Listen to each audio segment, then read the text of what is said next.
Jadi ceritanya ini kadrung dengan kadrung saling cakar-cakaran. Yang waras tidak boleh mengalah terhadap mereka para pencuri agama yang menjadikan agama sebagai alat politik. Assalamualaikum warahmatullahi wabarakatuh. Om Swastiastu, Namo Buddhaya, salam kebajikan. Sahabat-sahabat Tolong Sembilan yang saya hormati dimanapun juga berada, ada video yang saya kira pada sore hari ini menarik untuk kita reaksi, di mana salah seorang ex HTI yang kita tahu hari ini berjibaku dengan kasus Suginur, yaitu si Tompel Hosniuddin. Kali ini dia kembali menyerang Anies Baswedan. Jadi ceritanya ini kadrung dengan kadrung saling cakar-cakaran. Yang menarik adalah bahwa Hosniuddin menuntut Anies Baswedan untuk membuat pernyataan semacam fakta integritas. Bagaimana komitmen Anies Baswedan terhadap umat Islam katanya pada saat misalnya Anies Baswedan menjadi presiden. Nah, bagaimana pernyataan daripada Hosniuddin? Coba kita simak secara bersama-sama sebelum kita lanjut.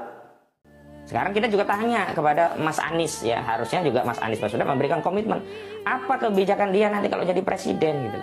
Bukan hanya bicara bahwa dia keliling ke Eropa, ketemu para kapitalis orang Barat, ya menjadi dewan universitas di Inggris. Bukan, itu urusannya nggak ada kaitannya dengan kita. Kaitan dengan kita apa kebijakan ke depan untuk umat Islam. Dia akan mempertahankan kebijakan anti-Islam Jokowi atau akan melakukan ralat. Dia tidak pernah bicara tentang itu. Wong soal-soal umat saja dia tidak pernah bicara. Misalkan ketika Habib Rizik ditangkap dulu, dia tidak bicara. Habib Rizik terusir dari negerinya saat di Mekah dulu juga tidak bicara. Nah, ada pembubaran FPI dan HTI, dia juga tidak bicara. Nah, kita juga nggak mau punya pemimpin yang cari aman, yang cuma mau minta elektabilitas dari umat Islam, tapi tidak punya komitmen kepada umat Islam nanti seperti apa.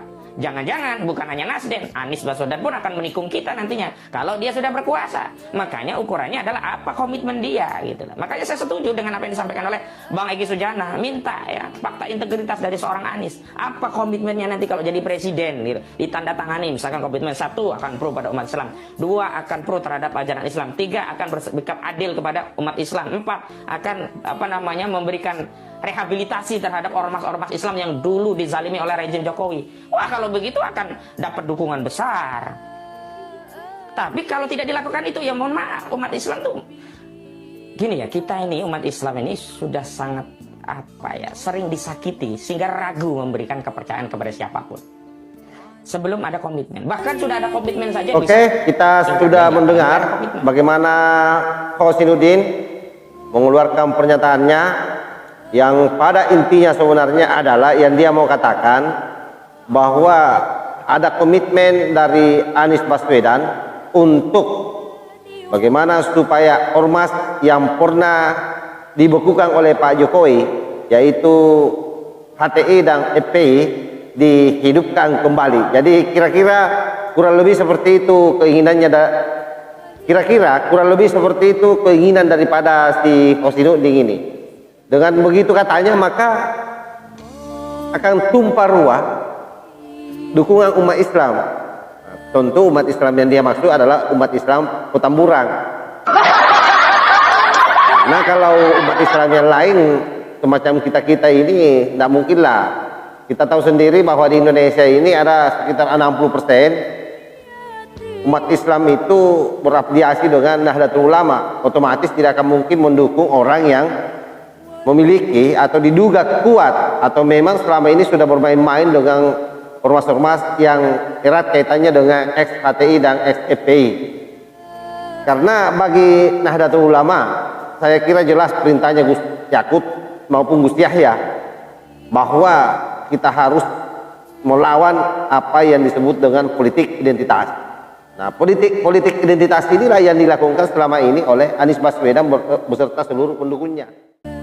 Sekalipun berupaya keras melakukan proses netralisasi dari isu sebagai pengasong politik identitas, tetapi saya kira itu tidak cukup karena kemudian sudah terlanjur tersematkan di dalam dirinya tugas kita dalam situasi kadrun cakar-cakaran seperti ini tentu hanya satu, bagaimana menjadi penasehat di antara mereka. Supaya apa?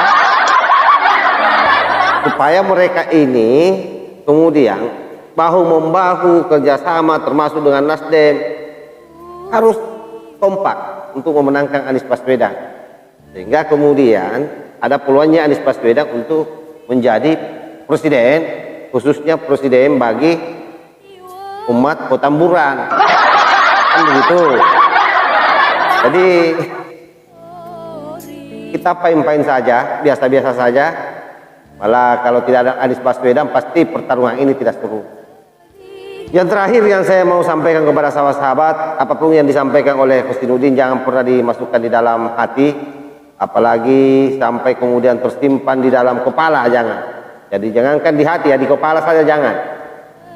Biarkan dia bagaikan anjing menggonggong, kapilah berlalu.